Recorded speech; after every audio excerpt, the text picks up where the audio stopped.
Hi guys and welcome back to our channel reveal GK. ना उस particular video में हम यहाँ पे सॉल्व करने वाले सीडीएस के हमारे पॉलिटी के पीवाईक्यूज और ये हमारा पार्ट 1 होने वाला है पॉलिटी के पीवाईक्यूज का।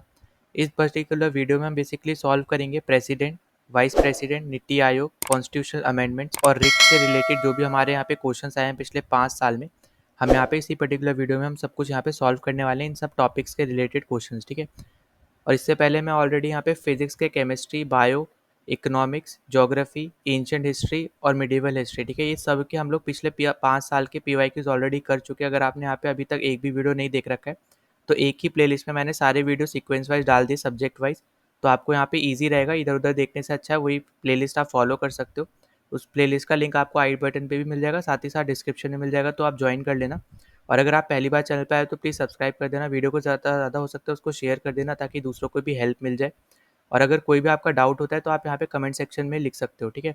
और अगर आपने अभी तक टेलीग्राम चैनल भी ज्वाइन नहीं किया तो वो भी आप ज्वाइन कर लेना, क्योंकि हम वहाँ पे प्रैक्टिस भी करते रहते हैं क्वेश्चंस की, तो उससे आपकी भी प्रैक्टिस हो जाएगी। और सेकंड चीज़ कि अगर आपको इसकी पीडीएफ चाहिए तो वो भी आपको उसी ग्रुप पे मिलेगी, ठीक है। तो उसको ज्वाइन कर लेना। तो चलो शुरू कर लेते हैं। सो नाउ यहाँ पे सबसे पहले हम लोग यहाँ पे फोकस करने वाले हैं प्रेसिडेंट से रिलेटेड हमारे जो भी क्वेश्चंस आए हैं उन सब पे हम लोग यहाँ पे उन क्वेश्चंस को हम यहाँ पे सबसे पहले सॉल्व करेंगे, ठीक है। तो यहाँ पे फर्स्ट क्वेश्चन देखो आपसे यहाँ पे क्या बोल रहा है। Who among the following is given discretionary power under the fifth schedule of the Constitution of India to set up a tribes advisory council in a state which has scheduled tribes but not scheduled areas, ठीक है। तो देखो सबसे पहले तो आपको यहाँ पे पता होना चाहिए कि जो आपकी ट्राइब्स एडवाइजरी काउंसिल है इसका क्या काम होता है। तो बेसिकली ये एडवाइस करती है आपके गवर्नर्स को यहाँ पे वेलफेयर और एडवांसमेंट के लिए आपके शेड्यूल्ड ट्राइब्स की, मतलब कि उनकी आप बोल सकते हो उनके वेलफेयर के लिए यहाँ पे ये पर्टिकुलर आपकी काउंसिल बनाई जाती है। और ये एडवाइजरी काउंसिल है, ठीक है, इसके नाम में ही आपको दिख रहा है कि ये बस एडवाइस देगी, ठीक है। इससे थ्रू जो भी डिसीजन आ रहा है वो यहाँ पे गवर्नर के ऊपर है कि उसको वो एक्सेप्ट करे या फिर ना करे, ठीक है। तो यहाँ पे ये चीज़ आपको यहाँ पे याद रखनी है। अच्छा, अब यहाँ पे आपसे क्या बोल रखा है कि यहाँ पे किसकी एक आपकी एक डिस्क्रिशनरी पावर है, तो ये आपकी है प्रेसिडेंट ऑफ इंडिया की, ठीक है। तो यहाँ पे फिफ्थ शेड्यूल में आती है, तो ये आपको ये भी याद रखना है, यहाँ पे आपको तो दे भी रखा है, ठीक है। अब यहाँ पे प्रेसिडेंट के बारे में कुछ चीज़ें हम लोग यहाँ पे बात कर लेते हैं, उसके बाद फिर हम आगे फोकस करेंगे। तो देखो सबसे पहली चीज़ अगर आपसे पूछता है कि 52 आर्टिकल क्या बताता है, तो यहाँ पे 52 बताता है कि there shall be a president, ठीक है। There shall be a president, ठीक है। तो ये कौन बताता है, ये बताता है 52 आर्टिकल, ठीक है। फिर 54 यहाँ पे क्या बताता है, इलेक्शन बताते हैं यहाँ पे प्रेसिडेंट के, ठीक है। तो हम यहाँ पे बेसिकली फोकस कर रहे हैं अभी प्रेसिडेंट के पॉइंट पे, ठीक है। तो यहाँ पे आपको यही याद रखना है कि अभी 54 क्या बताता है, इलेक्शंस बताता है, ठीक है। उसके बाद अगर हम बात करते हैं 56 की, तो 56 आपका यहाँ पे टेन्योर बताता है कि क्या टेन्योर होता है आपके प्रेसिडेंट का, ठीक है। उसके बाद 60 आपका यहाँ पे बताता है ओथ के बारे में प्रेसिडेंट की, ठीक। फिर 61 आपका यहाँ पे बताता है इम्पीचमेंट, ठीक है, कैसे यहाँ पे आप हटा सकते हो प्रेसिडेंट को, ठीक है। तो ये क्या होता है, आपका इम्पीचमेंट होता है, ठीक है। तो इम्पीचमेंट ऑफ प्रेसिडेंट कौन बताता है, ये बताता है आपका 61 आर्टिकल, ठीक। अब जैसे यहाँ पे आपको देखना पड़ेगा कि यहाँ पे अगर मान लो आपको इम्पीचमेंट करना भी है तो सबसे पहले तो 1/4 ऑफ मेंबर्स का आपका यहाँ पे साइन होना चाहिए, ठीक है, जो भी आपके यहाँ पे मेंबर्स है उनका। और उसके बाद इसको पास होना चाहिए 2/3 मेजोरिटी से, ठीक है, वो भी टोटल टोटल जो आपकी यहाँ पे मेंबर्स है ओवरऑल उसमें से 2/3, ठीक है, ना कि यहाँ पे प्रेजेंट एंड वोटिंग वाली जो आपकी मेजोरिटी होती है उससे नहीं। 2/3 टोटल मेंबर्स से आपके यहाँ पे बेसिकली पास होना चाहिए पर्टिकुलर बिल, तभी आप यहाँ पे इम्पीच कर पाओगे प्रेसिडेंट को, ठीक है। उसके बाद यहाँ पे अगला जो इंपॉर्टेंट आर्टिकल आपका है प्रेसिडेंट से रिलेटेड वो आपका यहाँ पे 72, जो कि आपका है यहाँ पे पार्डनिंग पावर, ठीक है। तो यहाँ पे ये भी आपको यहाँ पे याद रखना है, ठीक। उसके बाद आपको यहाँ पे जो इमरजेंसी से रिलेटेड आपको चीज़ें दिखती है वो भी आपके प्रेसिडेंट के अंडर ही आती है, ये भी आपको याद रखना है।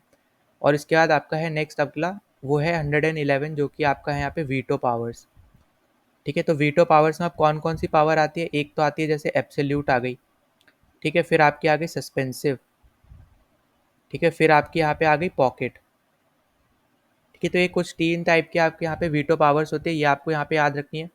फिर आपको यहाँ पे 108 आर्टिकल याद रखना है, जो कि आपका होता है जॉइंट सिटिंग का, ठीक है। जॉइंट सिटिंग भी आपका कौन बुलाता है, प्रेसिडेंट ही बुलाता है, ठीक है। तो इसलिए अभी यहाँ पे इंपॉर्टेंट होता है 108 आपको याद रहना चाहिए। फिर आपकी जो 123 आपका यहाँ पे आर्टिकल है, ये आपकी ऑर्डिनेंस मेकिंग पावर है, ठीक है। ऑर्डिनेंस मेकिंग पावर है ये, ठीक है। तो यहाँ पे ये सब इंपॉर्टेंट चीज़ें जो मैं आपको यहाँ पे बता रहा हूँ ये याद रखनी है आपको। और आपको जैसे पता होगा कि यहाँ पे जो आपका प्रेसिडेंट होता है ये कौन होता है, supreme commander of arm forces होता है, ठीक है। तो यहाँ पे ये भी आपको चीज़ें याद रखनी है। तो यहाँ पे तो आपका आंसर था option B, the president of India, ठीक है, जो यहाँ पे ट्राइब्स एडवाइजरी काउंसिल बना। ना अगले क्वेश्चन पे चलते हैं। तो अगला क्वेश्चन आपसे यहाँ पे पूछा जा रहा है बेसिकली आपका यहाँ पे इलेक्शन से रिलेटेड प्रेसिडेंट के। तो देखो यहाँ पे आपसे क्या बोल रहा है कि which one of the following statement about the election of the president of India is not correct, ठीक है, नॉट आपसे यहाँ पे पूछ रहा है। तो देखो सबसे पहले तो हम लोग यहाँ पे बात कर लेते हैं आपके इलेक्शन से रिलेटेड ही, ठीक है। तो देखो एक तरफ है यहाँ पे आपका प्रेसिडेंट, ठीक, ये आपको याद रखना है, और एक तरफ आपका हम लोग लेके चलते हैं वाइस प्रेसिडेंट, ठीक है। अब देखो यहाँ पे आपके पार्टिसिपेट कौन कौन करते हैं, ठीक है। तो देखो ये आपके करते हैं एमपी और एमएलए आपके यहाँ पे करते हैं, पर सिर्फ और सिर्फ जो इलेक्टेड होते हैं, ठीक है। जो भी आपके इलेक्टेड एमपी हैं, चाहे वो इलेक्टेड एमएलए है, वही सिर्फ आपके प्रेसिडेंट के इलेक्शन में पार्ट ले सकते हैं, ठीक है। कोई नॉमिनेटेड एमएलए या एमपी नहीं ले सकता है, ठीक है। तो यहाँ पे याद रखना, जो आपके यहाँ पे नॉमिनेटेड होते हैं वो यहाँ पे पार्ट नहीं ले सकते हैं, ठीक है। सिर्फ क्या कौन ले सकता है, आपके यही ले सकते हैं, एमपी और एमएलए जो कि इलेक्टेड होते हैं। वहीं अगर हम वीपी की बात करते हैं, वाइस प्रेसिडेंट की बात करते हैं, तो यहाँ पे चाहे वो इलेक्टेड हो, ठीक है, या फिर आपका यहाँ पे नॉमिनेटेड हो, ठीक है, कोई भी आपका यहाँ पे पार्ट ले सकता है आपके वीपी के इलेक्शन में, बस यहाँ पे वो एमपी होना चाहिए, ठीक है। ये आपको याद रखते हैं, यहाँ पे एमएलए नहीं होते, ठीक है।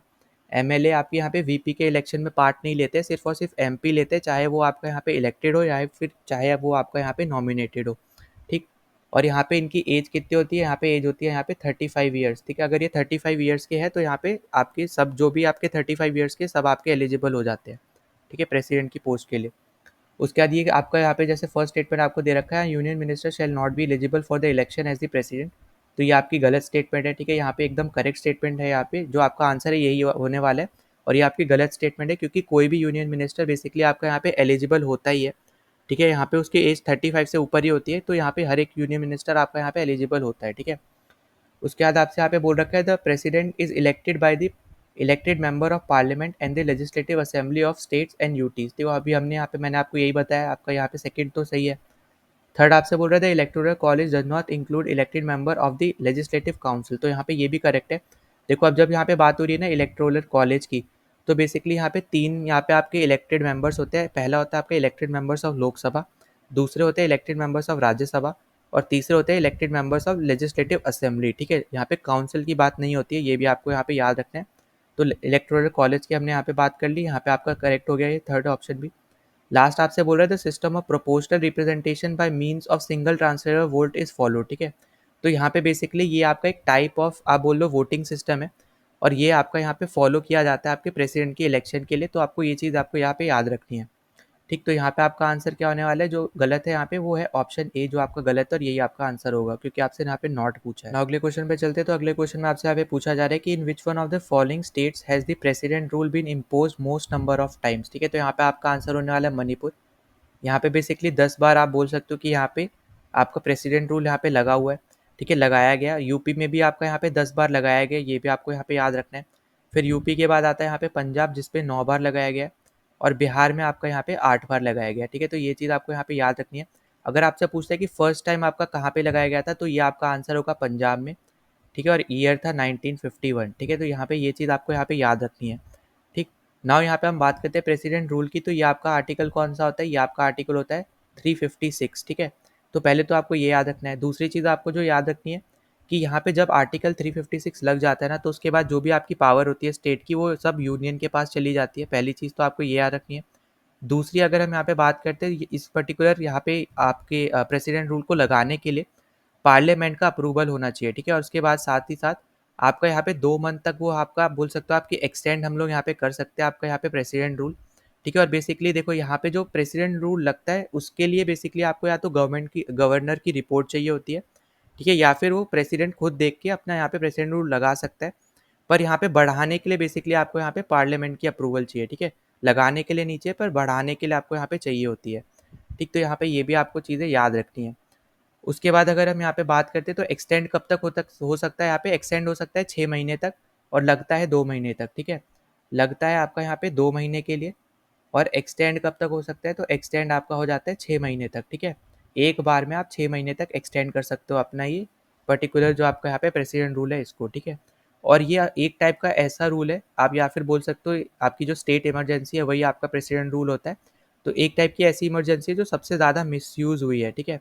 तो आप ये भी आप इस तरीके से याद रख सकते हो और यहाँ पे आपका आंसर होने वाला था मणिपुर। ठीक है, नाउ अगले क्वेश्चन पे चलते हैं। तो अगले क्वेश्चन में आपसे यहाँ पे इलेक्शन के ऊपर बात पूछी गई है। ठीक है, इस पर्टिकुलर क्वेश्चन में बेसिकली आपसे यहाँ पे कौन से टाइप का सिस्टम यहाँ पे यूज़ होता है प्रेसिडेंट के इलेक्शन में, ये पूछा गया है।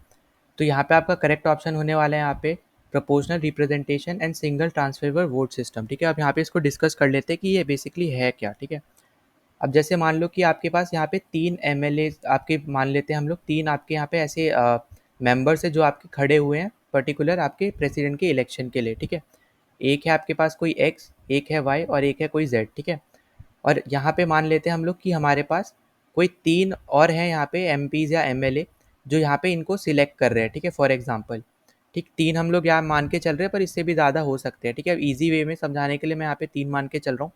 तो इनके पास ना एक ऐसे वैलेट मिलता है जहाँ पे पहले ना इनको ऐसे इस तरफ में आपके यहाँ पे नाम लिखे होंगे। ठीक, और इधर की तरफ आपको ना प्रेफरेंस भरना होता है। ठीक है, जैसे पहले तो मैं यहाँ पे सब में बना देता हूँ ताकि यहाँ पे इजी रहे। तो यहाँ पे एक्स वाई जेड, यहाँ पे सबके यहाँ पे नाम होते हैं जो जो आपका यहाँ पे नॉमिनी होता है बेसिकली आपके प्रेसिडेंट के इलेक्शन के लिए। ठीक है, अब जैसे मान लो कि आपका ये है ए एमएलए, ये बी है और ये सी है। ठीक है, अब ए ने मान लो यहाँ पे एक्स को 1 दिया है, वाई को 2 दिया है और जेड को 3 दिया। ठीक है, बेसिकली यहाँ पे होता क्या है, यहाँ पे आप किसी एक को सिलेक्ट नहीं कर रहे हो, आप यहाँ पे अपनी प्रेफरेंस दे रहे हो। ठीक है, तो यहाँ पे आपको जो बैलेट मिलता है उसमें आप प्रेफरेंस भरते हो कि 1 2 3 आप कौन से नंबर पे किसको चाहते हो। ठीक है, वैसे ही मान के चलो यहाँ पे इसको 2 मिल जाता है, इसको 1, और ये इसको 3 देता है, और यहाँ पे 1 देता है, ये 2 देता है और यहाँ पे 3 दे देता है। ठीक है, अब यहाँ पे क्लियरली आप देखोगे तो हर एक ने आप हर एक को दिया है। ठीक है, मतलब यहाँ पे बेसिकली कहने का क्या है, जब यहाँ पे काउंटिंग होगी तो यहाँ पे 3 ऐसे बॉक्स बनाए जाएंगे पहले तो। ठीक है, जिसमें से ये वाला होगा आपका एक्स का, ये होगा वाई का और ये होगा जेड का। ठीक है, अब इस वाले बॉक्स में आप देखोगे एक्स वाले में आपका ए वाले का वोट चला जाएगा, क्योंकि उसकी फर्स्ट प्रेफरेंस क्या है, आपकी एक्स है, मतलब वो एक्स को बनाना चाहता है, ये इसकी फर्स्ट प्रेफरेंस है। वहीं पे सेकंड प्रेफरेंस में अगर आप देखोगे वाई को, तो यहाँ पे उसमें चला जाएगा बी। ठीक है, फिर इसमें आपका चला जाएगा यहाँ पे जेड। ठीक है, जेड में आपका कौन सा है, यहाँ पे सी। ठीक, तो अभी तक आपको यहाँ पे एक एक ही देखने को मिल रहा है। मान लेते हैं हमारे पास एक और ऐसा मेंबर आता है। ठीक है, और वो यहाँ पे क्या करता है, यहाँ पे एक्स वाई जेड में एक्स को यहाँ पे दे देता है 1, इसको दे देता है यहाँ पे 3 और इसको दे देता है 2।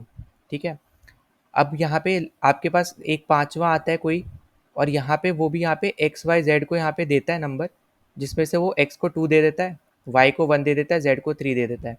अब देखो वाई के पास आपका यहाँ पे, इसको हम लोग डी ले लेते हैं, इसको ई ले लेते हैं, तो आपका यहाँ पे ई भी आ गया, और डी वाला यहाँ पे जो है वो एक्स को प्रेफर कर रहा है, तो यहाँ पे इस पर डी भी आ गया। ठीक है, ए और डी यहाँ पे एक्स को प्रेफर कर रहे हैं, बी और ई आपको वाई को प्रेफर कर रहे हैं। तो आप यहाँ पे क्लियरली देखोगे कि यहाँ पे सी जो है यहाँ पे सबसे कम वोट्स के साथ है। ठीक है, अब जब ये सबसे कम वोट्स के साथ है, यहाँ पे बेसिकली क्या होगा, सॉरी जेड आपका सबसे कम वोट्स के साथ है, तो यहाँ पे बेसिकली क्या होगा, तो यहाँ पे जो सी ने इसको वोट दिया है वो यहाँ पे कैंसिल हो जाएगा, और जो सी का नेक्स्ट आपका प्रेफरेंस है, मतलब इसका पहले जेड था, उसके बाद इसका वाई प्रेफरेंस है। ठीक है, तो बेसिकली इसके बाद क्या होगा कि यहाँ से वो कैंसिल होके वोट इसमें जुड़ जाएगा, क्योंकि इसके सेकंड प्रेफरेंस वाई है, और वो कैंसिल इसलिए हुआ है आपका वोट क्योंकि इसकी सबसे कम इसको वोट्स मिले थे। ठीक है, क्योंकि बाकी आपके एक्स वाई को 2-2 वोट्स मिले थे, आपके जेड को एक ही वोट मिला था, इसलिए यहाँ से वो कैंसिल हो जाएगा क्योंकि इसको सबसे कम वोट मिले, और सी आपका यहाँ पे बी यहाँ पे वाई के साथ जुड़ जाएगा क्योंकि इसका सेकंड प्रेफरेंस आपका वाई है। ठीक है, तो अब आप यहाँ पे क्लियरली देखोगे कि आपके यहाँ पे 2 ही अब मेंबर्स आपके बेसिकली बचे यहाँ पे इलेक्शन में, और यहाँ पे इसका क्राइटेरिया होता है यहाँ पे कि 50% से आपको ज़्यादा वोट मिलने चाहिए, और यहाँ पे अगर आप देखोगे तो आपको 60% वोट मिल रहे हैं, क्योंकि 5 में से 3 ने यहाँ पे वाई को वोट दिया है। ठीक है, तो आई होप कि आपको अच्छे से समझ में आ गया हो यहाँ पे क्या हो रहा है बेसिकली। तो यहाँ पे आपको एक ऐसा बैलेट पेपर मिलता है जहाँ पे आपको सीक्वेंस देना होता है, आपकी प्रेफरेंस भरनी पड़ती है 1 2 3, फिर आपका यहाँ पे एक एक करके फिर उस पर्टिकुलर बॉक्स में वहाँ पे डाला जाता है हर एक इंसान के, जो भी आपका यहाँ पे इलेक्शन में खड़ा हुआ है, जिसको भी कम वोट्स मिले हैं उसका वोट वहाँ पे, जिसने भी उसको वोट किया होगा उन सब के वोट कैंसिल होते हैं, फिर उन सब में जिसने भी यहाँ पे सेकंड में किया होगा, ठीक है, मतलब उन सब लोगों ने जिसको भी सेकंड में प्रेफरेंस दिया होगा, फिर वो वोट उनके पर ट्रांसफर हो जाते हैं। ठीक है, सेकंड प्रेफरेंस पे ट्रांसफर हो जाते हैं। जैसे इस केस में सी का सेकंड प्रेफरेंस था आपका यहाँ पे वाई, तो यहाँ पे जेड से कैंसिल होके वो वाई पे चला गया। ठीक है, तो इसी की वजह से आप यहाँ पे देखोगे 50% से ज़्यादा हो गया, और यहाँ पे बी जो है यहाँ पे इलेक्शन जीत जाएगा और ये प्रेसिडेंट बन जाएगा। नाउ यहाँ पे अगले क्वेश्चन पे चलते हैं। तो अगले क्वेश्चन में आपसे यहाँ पे बोला जा रहा है कि which one of the following is not a category under which the president of India nominates member of parliament. ठीक है, तो यहाँ पे जैसे आपको पता होगा कि यहाँ पे राज्यसभा में कुछ नॉमिनेटेड मेंबर्स होते हैं, और राज्यसभा का आपका यहाँ पे आर्टिकल क्या है 80। ठीक है, तो यहाँ पे बेसिकली आपके यहाँ पे कितने मेंबर्स होते हैं, तो 12 मेंबर्स जो होते हैं वो आपके यहाँ पे नॉमिनेटेड होते हैं, ठीक है। जो कि आपका यहाँ पे कौन नॉमिनेट करता है, वो यहाँ पे करता है आपका यहाँ पे प्रेसिडेंट, ठीक है। तो ये इंपॉर्टेंट चीज़ है, आपको यहाँ पे ये याद रखनी है। फिर अगली चीज़ जो आपको यहाँ पे याद रखनी है कि यहाँ पे कौन कौन सी कैटेगरीज होती हैं, ठीक है। तो देखो इसमें कैटेगरीज आपकी होती है, पहली तो होती है लिटरेचर, ठीक। लिटरेचर के बाद आपकी होती है यहाँ पे साइंस, तो यहाँ पे उसके बाद अगली होती है आपके पास आर्ट, और लास्ट आपके पास यहाँ पे होती है सोशल सर्विस, ठीक है। तो यहाँ पे अगर आप क्लियरली देखो तो आपकी यहाँ पे स्टेट सर्विस नहीं होती, सोशल सर्विस होती है। तो यहाँ पे आपका आंसर हो जाएगा डी, जो कि यहाँ पे गलत आपसे क्योंकि पूछ रखा था, नॉट पूछ रखा था, तो यही आपका यहाँ पे आंसर हो जाएगा। और नॉमिनेशन बेसिकली इन सब कैटेगरीज के होते हैं, जो भी यहाँ पे जिस जिस जिस इंसान ने इस पर्टिकुलर फील्ड में काम कर रखा होता है, तो उन सबको यहाँ पे प्रेसिडेंट नॉमिनेट कर सकता है, ठीक है। तो यहाँ पे आपका आंसर हो जाएगा डी, जो कि आपका यहाँ पे गलत है, और आपसे यहाँ पे गलत ही पूछा था, ठीक है। नॉट के बारे में आपसे यहाँ पे बात पूछी थी। अगले क्वेश्चन पे चलते हैं। तो अगले क्वेश्चन में आपसे यहाँ पे पूछ रहा है कि according to the constitution of India which one of the following statement is not correct, ठीक है। नॉट के बारे में आपसे यहाँ पे पूछा जा रहा है। तो पहले आपसे यहाँ पे बोल रहा है the executive power of the union shall be vested in the president of India, ये आपके एकदम करेक्ट स्टेटमेंट है। अब एग्जीक्यूटिव पावर मतलब क्या हो गया यहाँ पे प्रेसिडेंट से रिलेटेड, कि प्रेसिडेंट जो होता है यहाँ पे वो फेस होता है कंट्री का, ठीक है। और यहाँ पे बेसिकली यहाँ पे जो आपका पीएम होता है, वो यहाँ पे पीएम की हेल्प से आप बोल सकते हो यहाँ पे कि यहाँ पे प्रेसिडेंट अपना काम करता है, ठीक है। तो यहाँ पे जो भी आप पीएम यहाँ पे एडवाइस देता है या कुछ भी देता है, तो उसके बेसिस पे आपका यहाँ पे प्रेसिडेंट भी काम करता है। तो एक तो ये चीज़ आपको यहाँ पे याद रखनी है। दूसरी चीज़ कि यहाँ पे आपकी हाईएस्ट कॉन्स्टिट्यूशनल पोस्ट अगर आपसे कोई पूछता है तो वो आपकी कौन सी है, वो आपकी प्रेसिडेंट की है, ठीक है। उसके साथ साथ यहाँ पे अगर एग्जीक्यूटिव के बारे में हम लोग यहाँ पे बात कर रहे हैं, तो यहाँ पे जितनी भी मैक्सिमम आपके अपॉइंटमेंट्स है ना, वो आपका सब यहाँ पे प्रेसिडेंट ही देखता है। तो आपको ये भी चीज़ आपको यहाँ पे याद रखनी है। जैसे फॉर एग्जांपल गवर्नर की अगर हम बात करते हैं, तो वो भी आपका यहाँ पे प्रेसिडेंट ही देखता है, ठीक है। उसके बाद जैसा अभी हमने कुछ क्वेश्चन पहले भी देखा था, यहाँ पे जो शेड्यूल्ड एरिया से रिलेटेड था, तो वो भी आपका जैसे ट्राइबल आपकी एडवाइजरी कमेटी थी, तो वो भी आपके यहाँ पे कौन बना देखता है, यहाँ पे वो भी आपका प्रेसिडेंट ही बनाता है, ठीक है। तो ये कुछ इंपॉर्टेंट चीज़ें याद रखनी है आपको। यहाँ पे प्रेसिडेंट ही आपको पीएम को अपॉइंट करता है, वही आपके काउंसिल ऑफ मिनिस्टर्स को भी अपॉइंट करता है, ठीक है। तो यहाँ पे ये सब चीज़ें आपको यहाँ पे पता होनी चाहिए, इंपॉर्टेंट चीज़ें हैं, ठीक है। अब ना सेकंड पे चलते हैं। सेकंड ऑप्शन बोल रहे हैं यहाँ पे parliament by law can confer function on authorities other than president of India, तो यहाँ पे ये एकदम करेक्ट स्टेटमेंट है, ठीक। उसका सी में आपको बोल रहा है कि the president of India is elected by N electoral college consisting of all members of parliament and all members of state legislator. देखो यही आपका यहाँ पे गलत हो गया, क्योंकि अभी हमने यहाँ पे बात की थी इलेक्टोरल कॉलेज में क्या होते हैं, आपके जो इलेक्टेड मेंबर्स होते हैं लोकसभा के वो, इलेक्टेड मेंबर्स जो होते हैं आपके राज्यसभा के वो, और इलेक्टेड मेंबर्स आपके लेजिस्लेटिव असेंबली के वो, ठीक है। तो यहाँ पे ये चीज़ आपको यहाँ पे याद रखनी है, इसलिए आपका ये ऑप्शन आपका गलत है, और यही आपका यहाँ पे आंसर हो जाएगा। लास्ट में आपसे बोल रहा है person having held office as a president shall be eligible for election to that office for second term. तो हाँ, ये एकदम करेक्ट है, एक से ज़्यादा साल के लिए वो यहाँ पे प्रेसिडेंट बन सकते हैं। जैसे आपको एग्जांपल अगर मैं बताऊँ, तो डॉक्टर राजेंद्र प्रसाद के बारे में आपने सुना होगा, तो वो यहाँ पे एक टर्म से ज़्यादा ही रहे हैं। तो यहाँ पे ये इसलिए यहाँ पे डी ऑप्शन है, ये भी आपका यहाँ पे सही ऑप्शन है। तो आपसे यहाँ पे क्योंकि गलत ऑप्शन पूछा था, तो ऑप्शन सी आपका यहाँ पे आंसर होगा। ना यहाँ पे अगले क्वेश्चन पे चलते हैं। तो अगले क्वेश्चन में आपसे बोल रहा है कि which one of the following statement is not correct, ठीक है। नॉट के बारे में यहाँ पे वापस से बात हो रही है। तो पहला आपको बोल रहा है कि all executive action of the government of India taken in the name of president of India, यहाँ पे एकदम करेक्ट है। अभी मैंने आपको यहाँ पे बताया था कि प्रेसिडेंट क्या होता है, फेस होता है आपकी कंट्री का। तो कोई भी आप यहाँ पे कोई भी आप डिसीजन ले रहे हो या कुछ भी बोल रहे हो, तो वो सब आपका यहाँ पे प्रेसिडेंट के नाम पे ही होता है, ठीक है। तो आपका पहला ऑप्शन तो यहाँ पे करेक्ट है, तो ये तो आपका आंसर होने नहीं वाला। उसके बाद आपको बी में बोल रहा है the president of India appoints a person as attorney general of India. अब अटॉर्नी जनरल बेसिकली आपके यूनियन जो गवर्नमेंट होती है उसका लीगल एडवाइजर होता है, ठीक है, लीगल हेड होता है, आप ऐसे समझ सकते हो। तो यहाँ पे बोल रहे हैं कि if India provided she or he is qualified to be a जज ऑफ द सुप्रीम कोर्ट और अ हाई कोर्ट, ठीक है। तो यहाँ पे ये भी एकदम करेक्ट स्टेटमेंट है आपकी। और फिर डी में आपसे बोल रहा था president of India is bound to act as per the advice tendered by the council of minister, ये भी अभी हमने पिछले क्वेश्चन में देखा था कि पीएम और काउंसिल ऑफ मिनिस्टर की आपके एडवाइस पे ही चलता है प्रेसिडेंट। तो ये भी आपका यहाँ पे डी ऑप्शन एकदम करेक्ट है, ठीक है। तो यहाँ पे बचा ऑप्शन यही आपका आंसर होने वाला है, क्योंकि यहाँ पे गलत है। अब गलत क्यों है, बेसिकली यहाँ पे आपसे बोला था total number of ministers in the council of ministers cannot exceed 10%। तो देखो यहाँ पे 10% नहीं होता है, यहाँ पे 15% होता है, ये याद रख लेना, ठीक है। तो यहाँ पे जो 15% से ज़्यादा नहीं होने चाहिए, ठीक है। 15% तक चलेंगे, पर उससे ज़्यादा नहीं होना चाहिए, उससे कम ही होना चाहिए आपके जो भी आपके टोटल नंबर ऑफ मिनिस्टर्स हैं काउंसिल ऑफ मिनिस्टर्स में, ठीक है। तो इसलिए आपको ये गलत हो जाएगा, क्योंकि 10 नहीं है, वो 15% की यहाँ पे बात होती है ना। अगले क्वेश्चन पे चलते हैं। तो अगला क्वेश्चन आपसे यहाँ पे बोल रहा है विच one of the following method is followed in electing the president of India. यहाँ पे अब ऑलरेडी हम लोग यहाँ पे डिस्कस कर चुके हैं, तो यहाँ पे आप वापस से डिस्कस नहीं करेंगे। तो यहाँ पे आपका आंसर होगा C option, proportional representation and that single transferable vote system. ठीक है, तो यहाँ पे मैं आपको ऑलरेडी ये समझा चुका हूँ कि कैसे ये काम करता है, तो आपका ऑप्शन सी यहाँ पे करेक्ट होने वाला है। यहाँ पे अगले क्वेश्चन पे चलते हैं। तो अगले क्वेश्चन में आपसे बोल रहा है कि which one among the following statement pertaining to the president's term of office is not correct. ठीक है, तो यहाँ पे प्रेसिडेंट के टर्म ऑफ ऑफिस से रिलेटेड कौन सी स्टेटमेंट आपकी करेक्ट नहीं है। तो पहला तो बोल रहे थे president holds office for the term of 5 year, ये एकदम करेक्ट है, तो अब हर एक को पता ही होगा आपको। दूसरा आपसे बोल रहा था president may be remove from the office by the way of impeachment, ये भी मैंने आपको यहाँ पे बताया था, ये भी आपके यहाँ पे करेक्ट स्टेटमेंट है, इम्पीचमेंट से ही आप प्रेसिडेंट को हटा सकते हो। ठीक है, और कोई मेथड यहाँ पे ऐसा है नहीं। उसके बाद आपसे यहाँ पे बोला जा रहा था प्रेसिडेंट में resign before the expiration of his और her term by writing to the speaker of the Lok Sabha. ठीक है, यहाँ पे ये जो आपने दे दिया ना स्पीकर ऑफ लोकसभा, इसकी वजह से ये गलत हो जाएगा, क्योंकि अगर उसको रिजाइन करना है प्रेसिडेंट को तो वो यहाँ पे राइट करेगा कोई भी लेटर यहाँ पे वाइस प्रेसिडेंट को। ठीक है, तो ये चीज़ आपको यहाँ पे याद रखनी है कि प्रेसिडेंट को अगर रिजाइन करना है तो वो लेटर लिख के देगा आपके यहाँ पे वाइस प्रेसिडेंट को। ठीक है, ना कि आपके स्पीकर को ऑफ लोकसभा के। ठीक, तो यहाँ पे यही आपका आंसर हो जाएगा, क्योंकि ये नॉट आपसे यहाँ पे पूछा है।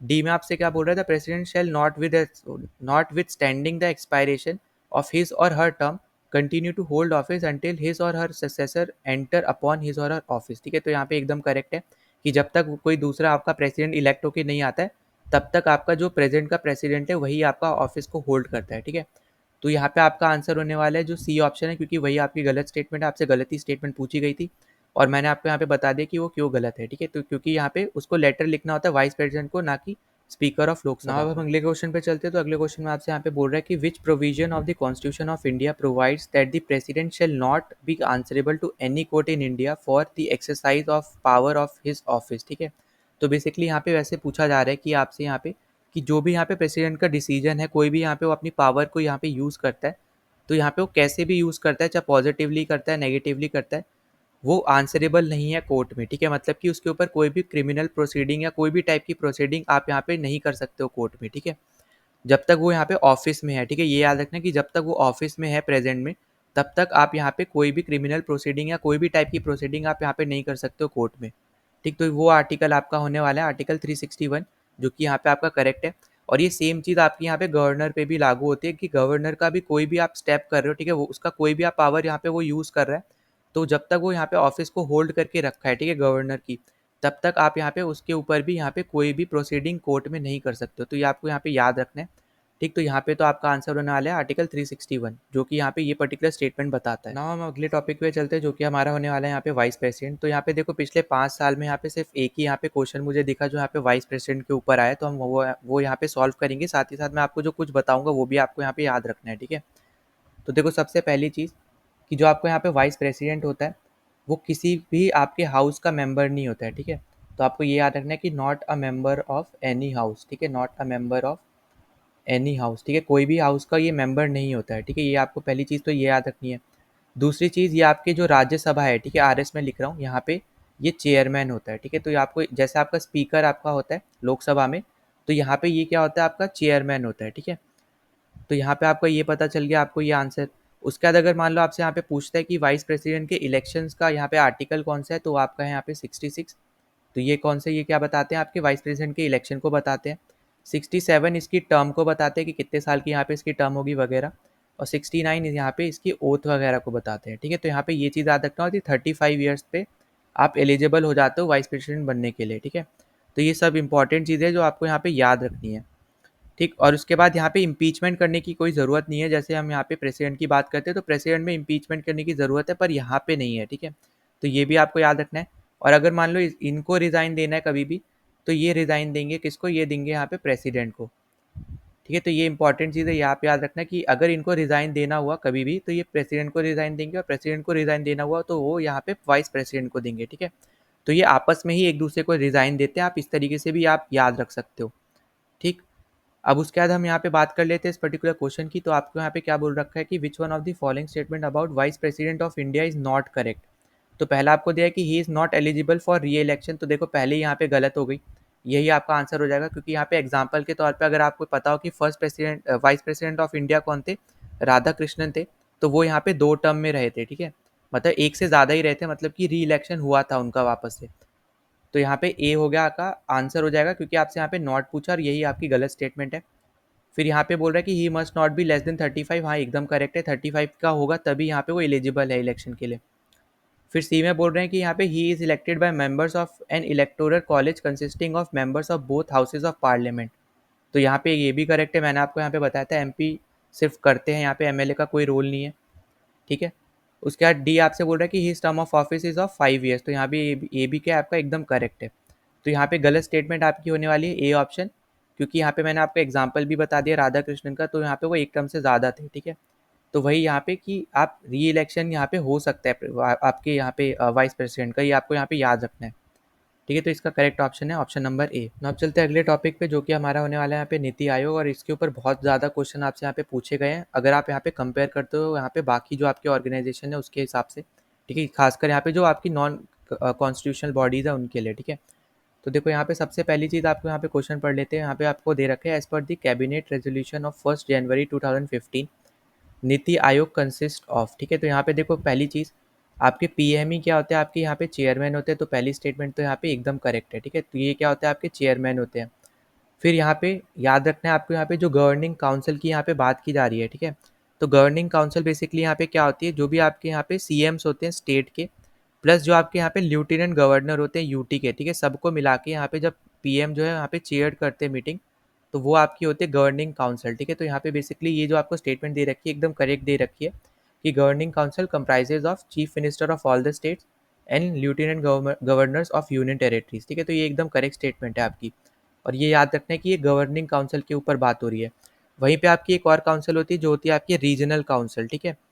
और ये बेसिकली आपके इश्यूज जो आपके रीजनल इश्यूज होते हैं ना वो सब यहाँ पे देखती है, और इसमें यहाँ पे कौन कौन आपको देखने को मिलता है, तो इसमें चीफ मिनिस्टर होता है, ठीक है, साथ ही साथ लेफ्टिनेंट गवर्नर भी होता है, और इसको भी यहाँ पे प्राइम मिनिस्टर या फिर उसका जो यहाँ पे वो पर्टिकुलर चीज़ को यहाँ पे इम्प्लॉय मतलब यहाँ पे नॉमिनी करेगा, ठीक है, मतलब किसी को भी वो अपनी तरफ से नॉमिनेट कर सकता है, या तो वो उसको हेड करेगा या फिर खुद प्राइम मिनिस्टर उसको हेड करेगा, ठीक है। किसकी बात कर रहा हूँ मैं यहाँ पे, बात कर रहा हूँ यहाँ पे रीजनल काउंसिल की, ठीक है। तो रीजनल काउंसिल में भी आपके स्टेट्स के सारे सीएम होते हैं, लेफ्टिनेंट गवर्नर होते हैं, बस यहाँ पे एक चीज़ यहाँ पे है कि यहाँ पे जो आपके पीएम है, ठीक है, या तो वो इसको चेयर करते हैं या फिर वो जिसको भी यहाँ पे नॉमिनेट करेंगे वो यहाँ पे उसको चेयर करेंगे, ठीक है। और ये बेसिकली यहाँ पे काम करता है रीजनल इश्यूज़ जो है यहाँ पे उसको सॉल्व करने के लिए, ठीक है। तो आई होप कि आपको ये चीज़ तो अच्छे से समझ में आ गई हो। फिर यहाँ पे जैसे ये तो हो गए आपके चेयरमैन, अगर आपसे पूछता है यहाँ पे जो वाइस प्रेसिडेंट है उनको कौन इलेक्ट करता है इस पर्टिकुलर नीति आयोग में, तो वो आपके यहाँ पे होने वाले हैं पीएम, ठीक है। पीएम आपके यहाँ पे इलेक्ट करते हैं या फिर नॉमिनेट करते हैं, अपॉइंट करते हैं आपके vice president of NITI Aayog को, ठीक है। तो ये भी आपको यहाँ पे याद रखना है। फिर उसके बाद यहाँ पे कुछ और यहाँ पे मेंबर्स हैं उसके बारे में बात करते हैं। तो देखो यहाँ पे मैं लिख के ही बता दे रहा हूँ। पहले तो आपको देखने को मिलेंगे एडहॉक मेंबर, ठीक है। तो यहाँ पे एडहॉक मेंबर्स आपके बेसिकली क्या होते हैं, यहाँ पे आपके ये 2 मेंबर्स होते हैं, ठीक है, जो कि यहाँ पे रोटेशन बेसिस पे आपके सिलेक्ट होते हैं, ठीक है। मतलब कि कभी कोई होगा कभी कोई होगा, तो रोटेशन बेसिस पे आपके रिसर्च इंस्टीट्यूट से, ठीक है, कहाँ से, रिसर्च वाले इंस्टीट्यूट से आपके बेसिकली ये सिलेक्ट होके आते हैं, ठीक है। और ये रोटेशन बेसिस पे है, ठीक है। तो ये आपको ये भी याद रखना है कि रोटेशन बेसिस पे आपके होते हैं एडहॉक, आपके एडहॉक मेंबर्स। उसके बाद आपके पास आते हैं यहाँ पे एक्स ऑफिशियो, ठीक है, एक्स ऑफिशियो मेंबर्स, ठीक। तो ये आपके यहाँ होते कितने हैं, तो यहाँ पे देखो पहली चीज़ तो आपको याद रखनी है कि एक्स ऑफिशियो बेसिकली कौन से मेंबर्स होते हैं, ये आपके मेंबर्स होते हैं काउंसिल ऑफ मिनिस्टर्स के, ठीक है। मतलब कि काउंसिल ऑफ मिनिस्टर के जो भी आपके यहाँ पे मिनिस्टर्स ऐड हो रहे हैं इस पर्टिकुलर नीति आयोग में, तो यहाँ पे उनको हम लोग बोलते हैं एक्स ऑफिशियो मेंबर्स। और इनको इलेक्ट कौन करता है, या फिर आप बोल लो इनको सिलेक्ट कौन करता है, वो करते हैं आपके यहाँ पे पीएम, ठीक है। उसके बाद नेक्स्ट आपके यहाँ पे हैं चीफ एग्जीक्यूटिव ऑफिसर, ठीक है। तो देखो ये भी आपके यहाँ पे इलेक्ट करते हैं पीएम, ये आपको यहाँ पे याद रखना है। और उसके बाद आपका स्पेशल इन्वाइटीज़ होता है बेसिकली, जो आपका यहाँ पे कोई भी डोमेन नॉलेज की, अगर जैसे मान लो कोई ऐसे एक टॉपिक चल रहा है जहाँ पे आपको ज़रूरत है एक ऐसे इंसान की जो जिसको ज़्यादा नॉलेज हो उस पर्टिकुलर डोमेन की, तो आप वहाँ पे इनवाइट कर सकते हो, स्पेशल इनवाइट उस पर्टिकुलर इंसान को भेज सकते हो यहाँ पे उनकी हेल्प मांगने के लिए, ठीक है। तो ये सब आपको यहाँ पे देखने को मिलता है। तो यहाँ पे तो पहले मैं ये लिख देता हूँ, ठीक है। तो चीफ एग्जीक्यूटिव ऑफिसर भी आपका इसमें ही प्रेजेंट होते हैं, जिसको यहाँ पे इलेक्ट कौन करता है, आपका यहाँ पे पीएम ही करते हैं, ठीक है। तो यहाँ पे ये भी आपकी एकदम करेक्ट है, 4th करेक्ट है, 1 करेक्ट है, 2 करेक्ट है। अब देखो रूरल डेवलपमेंट मिनिस्टर की कहीं पे भी इसमें बात नहीं कही है, तो यहाँ पे 3 तो हो गया गलत। तो 1 2 4 आपका करेक्ट है, मतलब कि बी ऑप्शन यहाँ पे आपका राइट आंसर होगा। नाउ चलते हैं अगले क्वेश्चन पे। तो अगले क्वेश्चन में आपसे यहाँ पे क्या बोल रहा है कि which among the following is और आर दी ऑब्जेक्टिव और objectives of the NITI Aayog, ठीक है। तो यहाँ पे आपसे पूछा बोला जा रहा है, बेसिकली पूछा जा रहा है कि कौन से यहाँ पे आपके ऑब्जेक्टिव्स हैं नीति आयोग के। तो देखो जैसा मैंने आपको ऑलरेडी बताया कि यहाँ पे ये कौन से टाइप की है, यहाँ पे एक एडवाइजरी बॉडी है, ठीक है, ये आपको यहाँ पे याद रखना है। तो एडवाइजरी अगर बॉडी है तो यहाँ पे इम्पोज तो कर ही नहीं सकती, यहाँ पे ये तो गलत हो जाएगा। फिर allocation of funds at national and state level, इसका इससे कोई लेना देना नहीं है, बेसिकली बस चेक करती है, इवेल्युएट करती है कि कितना काम हुआ है, बस ये देखती है। फंड्स वगैरह से भी इसका कोई लेना देना नहीं है, ठीक है, बस एडवाइजरी है ये। उसका तीसरा आपसे बोल रहा है कि design strategies and long term policy and program frameworks, ठीक है, तो यहाँ पे ये तो करेक्ट हो जाएगा। तो यहाँ पे आपका आंसर होगा यहाँ पे डी ऑप्शन, थर्ड यहाँ पे करेक्ट है, ठीक है। उसके बाद अगले क्वेश्चन पे यहाँ पे चलते हैं। तो अगला क्वेश्चन आपसे बोल रहा है कि which one of the following is not an objective of NITI Aayog. तो पहला आपसे बोला जा रहा है कि it provides a critical direction and strategic input for development process, तो ये एकदम करेक्ट है। अभी पिछले क्वेश्चन में आपको इसी तरीके का आपको स्टेटमेंट देखने को मिला था। फिर आपको ये याद रखना है कि इसको थिंक टैंक भी बोलते हैं, तो आपका ये भी आपका एकदम करेक्ट है, ठीक है, नीति आयोग को थिंक टैंक बोलते हैं, ये आपको यहाँ पे याद रखना है। सी आपसे बोल रहा है कि it monitors and evaluates the implementation of the programme, तो अभी मैंने आपको पिछले क्वेश्चन में बताया कि यहाँ पे ये मॉनिटर करता है, इवैल्यूएट करता है बस, पर यहाँ पे फंड्स का उससे कोई लेना देना नहीं है, ठीक है। डी आपसे बोल रहा है कि it offers a platform for resolution of inter state conflicts, तो ये देखो ये ऐसा कुछ भी काम नहीं करता है, ये आपको पहले तो याद रखनी है। बस ये एडवाइजरी बॉडी है जो आपकी बेसिकली हेल्प करता है, यहाँ पे चीज़ें बताता है जिससे आपका यहाँ पे ग्रोथ हो, ठीक है। तो यहाँ पे जो ऑप्शन आपको गलत पूछा है यहाँ पे, तो डी ऑप्शन यहाँ पे आपका गलत है, यही आपका यहाँ पे आंसर हो जाएगा। नाउ अगले टॉपिक पे चलते हैं जो कि हमारा होने वाला है यहाँ पे कॉन्स्टिट्यूशनल अमेंडमेंट से रिलेटेड। तो यहाँ पे जो भी आपके क्वेश्चंस आए कॉन्स्टिट्यूशनल अमेंडमेंट से, वो हम यहाँ पे सॉल्व करेंगे। कॉन्स्टिट्यूशनल अमेंडमेंट बिल्ड वाले हमारे जो क्वेश्चंस होंगे वो हम यहाँ पे सेपरेट करेंगे, ठीक है। तो यहाँ पे हम बेसिकली सिर्फ और सिर्फ कॉन्स्टिट्यूशनल अमेंडमेंट के थ्रू जो भी चीज़ें ऐड हुई हैं वो सब यहाँ पे डिस्कस करने वाले हैं, ठीक है। तो देखो यहाँ पे सबसे पहले क्वेश्चन पे हम लोग यहाँ पे चलते हैं। तो सबसे पहला क्वेश्चन आपको यहाँ पे क्या बोल रहा है कि which one of the following amendment to the Constitution of India has introduced reservation in education and public employment for people from the economically weaker section EWS society, ठीक है। तो यहाँ पे तो आपका करेक्ट आंसर होने वाला है 103 अमेंडमेंट आपकी बेसिकली है। तो देखो पहले तो हम यहाँ पे बात कर लेते हैं जो जो आपके यहाँ पे इंपॉर्टेंट आपके यहाँ पे कॉन्स्टिट्यूशनल अमेंडमेंट है उसके बारे में, ठीक है। तो देखो सबसे पहली चीज़ तो यहाँ पे हम लोग देखते हैं यहाँ पे जो आपका 7th कॉन्स्टिट्यूशनल अमेंडमेंट एक्ट है। तो बेसिकली इसकी वजह से यहाँ पे फर्स्ट एंड फोर्थ शेड्यूल में चेंजेस आए थे, ये आपको यहाँ पे याद रखने हैं, ठीक है। फर्स्ट एंड फोर्थ शेड्यूल में यहाँ पे क्या आए थे, चेंजेस आए थे, ठीक। फिर आपका यहाँ पे 42nd बहुत ज़्यादा इंपॉर्टेंट है, इस पे यहाँ पे बेसिकली यहाँ पे क्या क्या ऐड हुआ था, तो यहाँ पे आपके यहाँ पे 10 फंडामेंटल ड्यूटीज़ ऐड हुई थी, ठीक है, 10 फंडामेंटल ड्यूटीज़ ऐड हुई थी। फिर उसके बाद आपको यहाँ पे सुप्रीमेसी आपकी पार्लियामेंट की यहाँ पे उसको प्रोवाइड की गई थी, ठीक है। उसके बाद फिर प्रीएम्बल भी यहाँ पे अल्टर हुआ था, मतलब कि यहाँ पे उसमें भी चेंजेस हुए थे और सिर्फ एक बार चेंज हुए हैं प्रीएम्बल में, और वो यहाँ पे 42nd के थ्रू ही हुए हैं, ठीक है। अब उस पर क्या क्या वर्ड ऐड किए गए थे, तो यहाँ पे आपके सोशलिस्ट ऐड किया गया था, ठीक, सेकुलर आपका यहाँ पे ऐड किया गया था, और फिर डेमोक्रेटिक रिपब्लिक आपका यहाँ पे ऐड किया गया था, ठीक। तो यहाँ पे ये चीज़ आपको बस पता होनी चाहिए, ये आपके लिए इंपॉर्टेंट है, ठीक। उसके बाद फिर हम चलते हैं 44th वाले पे। तो 44th में इसने 44th वाले ने बेसिकली इसमें क्या किया था, जो आपकी राइट ऑफ प्रॉपर्टी थी, ठीक है, राइट टू प्रॉपर्टी जो थी बेसिकली आपकी यहाँ पे एक फंडामेंटल राइट, तो इसको अबॉलिश कर दिया, ठीक है। तो यहाँ पे इसको अबॉलिश कर दिया था, ये आपको यहाँ पे पता होना चाहिए, ठीक। उसके बाद यहाँ पे ये जो पर्टिकुलर आपका 44th है, ये आपका यहाँ पे किसके लिए आया था, यहाँ पे ये बेसिकली आपकी नेशनल इमरजेंसी के टाइम पे आया था, ठीक है। तो ये भी आपको यहाँ पे चीज़ें याद रहनी चाहिए। उसके बाद हम यहाँ पे बात करते हैं 52nd की। तो ये आपका यहाँ पे इसने ऐड किया था 10th शेड्यूल, ठीक है। इसने क्या ऐड किया था, इसने ऐड किया था यहाँ पे 10th शेड्यूल। उसके बाद नेक्स्ट अगर हम चलते हैं तो 36th आपका जो है 36th आपका ऐड हुआ था सिक्किम, ठीक है। सिक्किम बेसिकली आपका ऐड हुआ था इंडिया में आपका किसके थ्रू, 36 के थ्रू आपका यहाँ पे ऐड हुआ था, ये आपको यहाँ पे पता होना चाहिए, बहुत ज़्यादा इंपॉर्टेंट आपके लिए यहाँ पे ये पर्टिकुलर कॉन्स्टिट्यूशनल अमेंडमेंट एक्ट है, ठीक है। अच्छा अब यहाँ पे अब अगले आगे बात कर लेते हैं। तो यहाँ पे देखो अब हम यहाँ पे देखते हैं 21st को, ठीक है।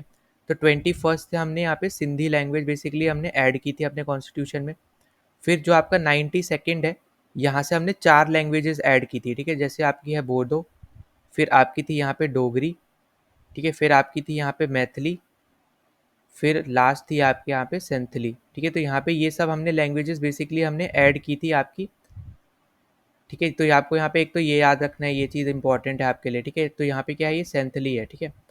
अच्छा तो यहाँ पे अब हम बात करते हैं जो आपको यहाँ पे ऑप्शन में दे रखे हैं उसके बारे में भी देख लेते हैं। तो जो आपका 101 है ये बेसिकली आपका जीएसटी से रिलेटेड है, ठीक। फिर जो आपका 102 है ये आपका बेसिकली आपका national commission for backward classes से रिलेटेड है, ठीक है। तो आपको यहाँ पे ये चीज़ें कुछ याद रखनी है, बहुत ज़्यादा इंपॉर्टेंट है। ना यहाँ पे अगले क्वेश्चन पे चलते हैं। तो यहाँ पे आपसे पूछा गया है कि which of the following amendments in the constitution of India made proclamation of emergency immune from the judicial review. ठीक है, मतलब कि जब आपकी यहाँ पे इमरजेंसी लगती है तो उसको जुडिशियल रिव्यू से, मतलब कोर्ट से यहाँ पे इम्यून कर दिया, मतलब अब यहाँ पे कोर्ट उसमें यहाँ पे दखल अंदाजी नहीं कर सकता है। तो यहाँ पे ये जो क्वेश्चन है ये बेसिकली आपका यहाँ पे गलत है। ठीक है, यहाँ पे जो ऑप्शन आपका एक होना चाहिए था वो आपका होना चाहिए था 38th अमेंडमेंट, जो कि आपका यहाँ पे आंसर होगा, जिसमें ये पर्टिकुलर चीज़ के बारे में यहाँ पे बताया गया है। ठीक है, देखो अब यहाँ पे 42-44 तो हम ऑलरेडी यहाँ पे डिस्कस कर चुके हैं। और जो यहाँ पे आपका 39 जो दे रखा है बेसिकली, तो यहाँ पे क्या हुआ था, जो आपके इलेक्शंस होते हैं प्रेसिडेंट के, वाइस प्रेसिडेंट के, पीएम के, स्पीकर के वगैरह के, तो इन सबको भी यहाँ पे इंडियन कोर्ट की स्क्रूटनी से बाहर कर दिया था। ठीक है, तो उनको भी इम्यून कर दिया था। तो वो यहाँ पे आप बोल सकते हो इलेक्शंस की यहाँ पे बात हो रही है, पर यहाँ पे इमरजेंसी को आपको इम्यून करने की यहाँ पे बात पूछी जा रही है। तो इसके लिए आपको यहाँ पे करेक्ट आंसर होना चाहिए था 38, जो कि आपका यहाँ पे ऑप्शन में नहीं है। तो ये जो क्वेश्चन है ये आपका बेसिकली गलत है। ठीक है, तो इसको आप स्टार मार्क कर लेना और इसका आपका आंसर होगा 38। आप यहाँ पे गूगल करना चाहो तो वो भी करके आप देख सकते हो, अगर देखना हो तो। ठीक है, तो यहाँ पे अब हम चलते हैं अगले क्वेश्चन पे। तो अगला क्वेश्चन देखो आपसे यहाँ पे क्या पूछ रहा है कि which one of the following constitution amendment act was the article 21A right to education inserted to the constitution of India. ठीक है, तो इसका करेक्ट आंसर आपका यहाँ पे होने वाला है 86 कॉन्स्टिट्यूशनल अमेंडमेंट एक्ट। और यहाँ पे इसी पर्टिकुलर एक्ट में आप देखोगे कि आपकी यहाँ पे 11th फंडामेंटल ड्यूटी भी आपकी ऐड की गई थी। ठीक है, इसी में ही आपकी जो 11th फंडामेंटल ड्यूटी है वो आपकी यहाँ पे ऐड की गई थी। 21A आपका यहाँ पे ऐड किया गया है। और साथ ही साथ देखो, अच्छा और यहाँ पे आपको जो चीज़ें याद रखनी है इसके बारे में, तो देखो यहाँ पे और मैं बता दे रहा हूँ, एक 89 है जिसमें आपका बेसिकली NCSC मतलब national commission for scheduled caste, और NCST ठीक है मतलब शेड्यूल्ड ट्राइब, तो यहाँ पे इन दोनों को ऐड किया गया। ठीक, उसके बाद अगर हम बात करते हैं, आपसे पूछते हैं म्यूनिसिपैलिटीज़ की यहाँ पे कौन सा आपका कॉन्स्टिट्यूशनल अमेंडमेंट से लाया गया था, तो वो आपका यहाँ पे होगा आर्टिकल, ये आपका कॉन्स्टिट्यूशनल अमेंडमेंट 74। ठीक है, तो यहाँ पे आपकी क्या आ जाती है, म्यूनिसिपैलिटी आ जाती है। ठीक है, तो यहाँ पे ये चीज़ भी आपको यहाँ पे याद रखनी है। फिर अगर आपसे बोलते हैं कि पंचायत कौन से लाया गया था, तो पंचायत को यहाँ पे लाया गया था 73rd से। ठीक है, तो यहाँ पे कुछ इंपॉर्टेंट आपके यहाँ पे कॉन्स्टिट्यूशनल अमेंडमेंट एक्ट है, आपको इनके बारे में अच्छे से पता होना चाहिए। ठीक है, तो यहाँ पे उसके बाद अगर हम यहाँ पे आगे बात करते हैं, तो आपके पास अगला आ जाता है यहाँ पे, जैसे हम लोग देखते हैं 104। ठीक है, तो 104 में बेसिकली क्या हुआ था, जो आपके यहाँ पे दो एंग्लो इंडियन की यहाँ पे जो सीट्स थी, ठीक है, तो इनको यहाँ पे बेसिकली क्या किया दिया था, रिमूव कर दिया था। ठीक है, यहाँ पे बेसिकली डिसकंटिन्यूड कर दिया था आपके लोकसभा से, ये आपको यहाँ पे याद रखना है। फिर आपका एक 96 अमेंडमेंट एक्ट है, उसमें बेसिकली क्या किया है यहाँ पे ओडिया को ओरिया कर दिया है। ठीक है, तो ये आपके बस स्पेलिंग यहाँ पे चेंज कर दिया आपके यहाँ पे इस लैंग्वेज की, तो यहाँ पे ये भी आपको यहाँ पे याद रखना है। ठीक है, तो यहाँ पे ये कुछ बहुत ज़्यादा इंपॉर्टेंट आपके यहाँ पे कॉन्स्टिट्यूशनल अमेंडमेंट एक्ट है जिसके बारे में आपको यहाँ पे पता होना चाहिए। और यहाँ पे अच्छा एक और आपको यहाँ पे बता दे रहा हूँ, 61 जो है, तो 61 की हेल्प से बेसिकली जो आपके यहाँ पे वोटिंग एज है, ठीक है, वोटिंग एज को क्या कर दिया यहाँ पे 18 ईयर्स कर दिया। ठीक है, तो ये याद रखना कि 61 कॉन्स्टिट्यूशनल अमेंडमेंट एक्ट की हेल्प से यहाँ पे जो वोटिंग एज है वो यहाँ पे कितनी कर दी, यहाँ पे 18 ईयर्स कर दी। और यहाँ पे आपका 91 एक और लास्ट याद रख लेना, जहाँ पे अभी मैंने आपको बताया था ना कि लेस देन 15% वाला जो आंसर था, जहाँ पे 10% दिया था, यहाँ पे 15% होना चाहिए किसके, काउंसिल ऑफ मिनिस्टर के। तो ये आपको कहाँ पे देखने को मिलता है, ये आपका बेसिकली आया था with the help of 91 constitutional amendment act के थ्रू। ठीक है, तो आपको ये चीज़ें भी याद रखनी है। तो यहाँ पे ये कुछ इंपॉर्टेंट चीज़ें जो आपको पता होना चाहिए। अगले क्वेश्चन पे चलते हैं। तो यहाँ पे देखो, ये मैं आपको ऑलरेडी यहाँ पे बता चुका कि which one of the following language was added to the 8th schedule by the constitutional amendment act in 1967। ठीक है, तो यहाँ पे मैंने आपको 21st के बारे में बताया था, उसमें हमने कौन सी लैंग्वेज ऐड की थी, सिंधी लैंग्वेज ऐड की थी। और यहाँ पे ये वही चीज़ यहाँ पे पूछी जा रही है। ठीक है, तो यहाँ पे आपका ऑप्शन होने वाला है ऑप्शन नंबर सी। तो आपको यहाँ पे स्टैटिक जी के टाइप क्वेश्चन है, तो आपको ये चीज़ें याद रखनी है। अगले क्वेश्चन पे चलते हैं। तो अगला क्वेश्चन देखो, आपको मैंने वापस से बता रखा था 86 अमेंडमेंट एक्ट से हमने यहाँ पे क्या ऐड किया था, 11th फंडामेंटल ड्यूटी हमने ऐड की थी। और 11th फंडामेंटल ड्यूटी हमारी कौन सी है, बी ऑप्शन आपका यहाँ पे करेक्ट होगा, to provide opportunity for education to one's child between the age of 6 and 14। ठीक है, तो बेसिकली यहाँ पे चाइल्ड के एजुकेशन से रिलेटेड आपके यहाँ पे 11th फंडामेंटल ड्यूटी थी जो यहाँ पे ऐड हुई थी। और यहाँ पे देखो, यहाँ पे जो बाकी सब है ना, ये भी आपकी फंडामेंटल ड्यूटीज़ है। तो ओवरऑल यहाँ पे कितनी फंडामेंटल ड्यूटीज़ है हमारे पास, 11 है यहाँ पे। और 86 के थ्रू आपकी यहाँ पे 11th ही ऐड हुई थी। ठीक है, जो कि आपकी यहाँ पे चाइल्ड के एजुकेशन से रिलेटेड है। ना अगले क्वेश्चन पे चलते हैं। तो अगला क्वेश्चन आपसे यहाँ पे बोल रहा है the citizenship amendment act falls under which of the following parts of the constitution. ठीक है, तो देखो यहाँ पे कभी कभी ना ऐसे डायरेक्ट क्वेश्चन पूछ लेता है, पार्ट से रिलेटेड आर्टिकल ना पूछ के आपसे पार्ट्स पूछ लेगा। तो आपको यहाँ पे पता होना चाहिए कि ये आपका रहेगा ये जो आपका पार्ट 2 है बेसिकली, इसमें रहेगा आपका यहाँ पे सिटीजनशिप। जो यहाँ पे आपको पार्ट 4 दे रखा है, ठीक है, तो यहाँ पे पार्ट 4 में कौन सा रहता है, डीपीएसपी रहता है। ठीक है, पार्ट 6 में आपका यहाँ पे बेसिकली स्टेट्स के ऊपर दिया हुआ है, और पार्ट 1 में आपका यहाँ पे यूनियन एंड इट्स टेरिटरी के बारे में बताया गया है। ठीक है, तो यहाँ पे ये चीज़ आपको यहाँ पे याद रखनी है। ठीक, अब इसके अलावा भी आपको मैं बता दे रहा हूँ और कौन कौन से यहाँ पे आपके इंपॉर्टेंट है। तो पार्ट 4A आपको याद रखना है, यहाँ पे फंडामेंटल ड्यूटीज़ का है। ठीक है, उसके बाद पार्ट 4 तो यहाँ पे डीपीएस पे बता ही चुका हूँ मैं।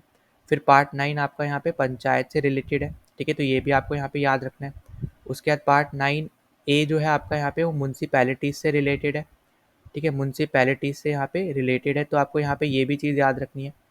फिर पार्ट 9B आपका यहाँ पे कोऑपरेटिव सोसाइटी से रिलेटेड है। ठीक है, तो यहाँ पे ये भी इंपॉर्टेंट चीज़ है, ये भी आपको यहाँ पे याद रखनी है। ठीक है, उसके बाद अगर हम यहाँ पे बात करते हैं अगले की, तो यहाँ पे आपको याद रखना है 15 आर्टिकल जो आपका यहाँ पे इलेक्शन से रिलेटेड है, मतलब 15 पार्ट जो आपका इलेक्शन से रिलेटेड है। फिर आपका यहाँ पे 17 जो आपका ऑफिशियल लैंग्वेज से रिलेटेड है। ठीक है, जो जो आपकी आपकी ऑफिशियल लैंग्वेजेस होते हैं वो यहाँ पे ये पर्टिकुलर पार्ट देखता है। उसके बाद पार्ट 20 आपका यहाँ पे अमेंडमेंट से रिलेटेड है। ठीक है, तो यहाँ पे ये इंपॉर्टेंट चीज़ें हैं, ये आपको याद रखनी है। और लास्ट आपको यहाँ पे याद रखना है पार्ट 18। तो पार्ट 18 आपका यहाँ पे इमरजेंसी से रिलेटेड है। ठीक है, तो ये इंपॉर्टेंट पार्ट्स है, आपको सारे याद रखने हैं। और भी आपके पार्ट्स है, तो मैं ये बोलूँगा कि अपनी तरफ से भी याद ट्राई कर लेना सब कुछ लिखने का, वरना जो मैंने यहाँ पे एटलीस्ट लिखे हैं ये आपको एटलीस्ट पता होने चाहिए। नाउ चलते हैं अगले टॉपिक पे, जो कि हमारा होने वाला है यहाँ पे रिट्स, और रिट्स से रिलेटेड हम सारे क्वेश्चन यहाँ पे सॉल्व करने वाले। तो सबसे पहले क्वेश्चन में आपसे यहाँ पे क्या पूछ रखा है कि which one of the following condition is और are necessary for the issue of writ of certiorari in India. ठीक है, तो देखो हम यहाँ पे पहले बात कर लेते हैं कि ये रिट होती क्या है। तो ये बेसिकली आपकी हाई कोर्ट देती है लो कोर्ट को, और जब भी यहाँ पे ये रिट प्रोवाइड की जाती है तो यहाँ पे बेसिकली जो आपकी हायर कोर्ट है वो यहाँ पे जो लोअर कोर्ट ने डिसीजन दे दिया होगा तो उसको यहाँ पे वो कैंसिल कर देती है, और दूसरी चीज़ यहाँ पे वो केस को अपने पास बुला लेती है। ठीक है, तो यहाँ पे आपको याद रखना है कि सर्चुटरी आपकी इस पर्टिकुलर केस में आपकी यहाँ पे यूज़ होती है।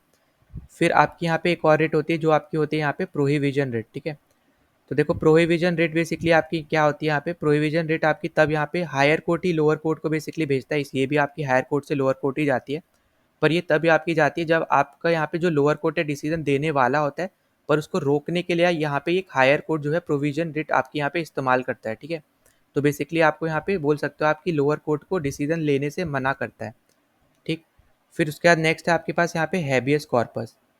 तो देखो हैबियस कॉर्पस की अगर हम यहाँ पे बात करते हैं तो हैबियस कॉर्पस आपकी क्या होती है, यहाँ पे जब भी कोई इंसान इलीगली डिटेन हो जाता है, ठीक है, गैर कानूनी तरीके से वो यहाँ पे पकड़ा जाता है या डिटेन हो जाता है, तो उस केस में आपकी जो कोर्ट है वो यहाँ पे हैबियस कॉर्पस को इशू करती है।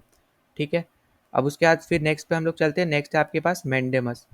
तो मैंडेमस बेसिकली आपको देखने को मिलेगा कोर्ट जो यहाँ पे इशू करती है पर्टिकुलर रेट, तो ये हमेशा गवर्नमेंट अथॉरिटी के केस में यहाँ पे इशू करती है। ठीक है, और यहाँ पे वो बेसिकली कमांड करती है कि जो भी आपने अभी तक काम नहीं किया है उसको यहाँ पे जल्द से जल्द खत्म कर दिया जाए। ठीक है, यहाँ पे जल्दी से जल्द उसको खत्म कर दो।